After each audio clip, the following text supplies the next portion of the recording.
Hello, and welcome to the course on pricing psychology. It's great to have you, and I hope you get a ton of value from what you're about to learn. Before we get started, I thought I'd mention my credentials really quickly. I'm a social psychologist, I have a master's in social psych, and I'm nearing the finish line for my PhD.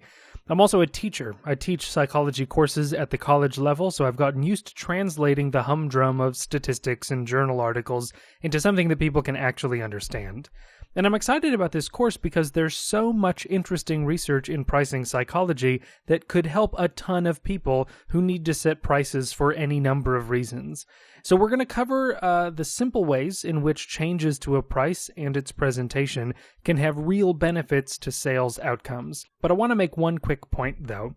A lot of the effects in this course might seem like common sense to you, and I agree that several of these strategies are things that make you go, I already knew that.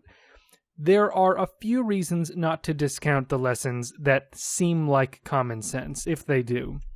One is that this course catalogs lots of individual effects, and so when you sit down to think of your pricing strategy, all of these things, even if some of them seem intuitive, may not come to mind at the same time, at that moment when you need them most. So this course sits on your computer as an opportunity to sort of catalog all the different things you might want to consider when you're pricing your unique product or service.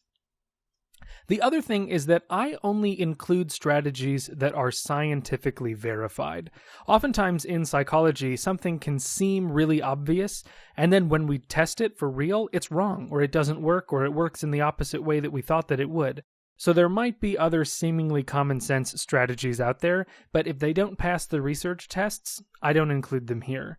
For example, at the start of this course, we're going to talk about the value of ending your price with a 9. But there's a trend for people to claim now that ending prices with 7 is better than ending them with 9, as in $47 versus $49 being the optimal price.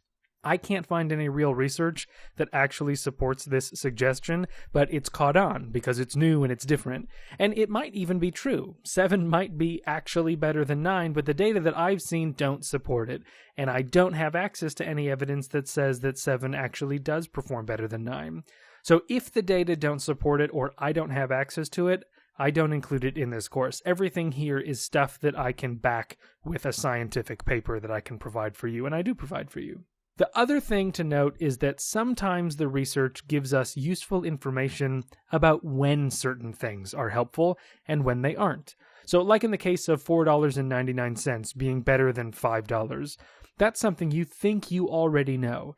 But we're going to talk about times when $5 actually might be the more effective price than $4.99. So even things that seem common sense in general, when you probe the data and you really research these things well, you can see that, well, it's only sometimes the case that the common sense strategy holds, and other times the flip side is true. Now, those are my caveats for things that might seem like common sense. The other thing is I'm going to show you some strategies that might just seem flat out wacky. You might go, what are you talking about? There's no way that would work. But know that I'm not just making these up. These all come from published peer-reviewed research studies, and I include citations to the studies throughout the course if you want to do some further studying. I simplify a number of things, so you're invited to look at those primary sources for more detailed information. Okay, now this is about to get trippy. I'm going to show you a slide within a slide. Here's what one of the upcoming lessons looks like. You'll see here some names and a year. This is just where I'm marking the source for my information.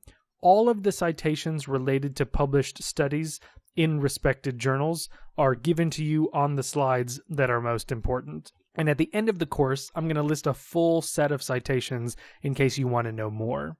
So let's get rolling. I just wanted to get that out of the way, and I want to jump right in to some of the real content to get you rolling on your path to pricing success.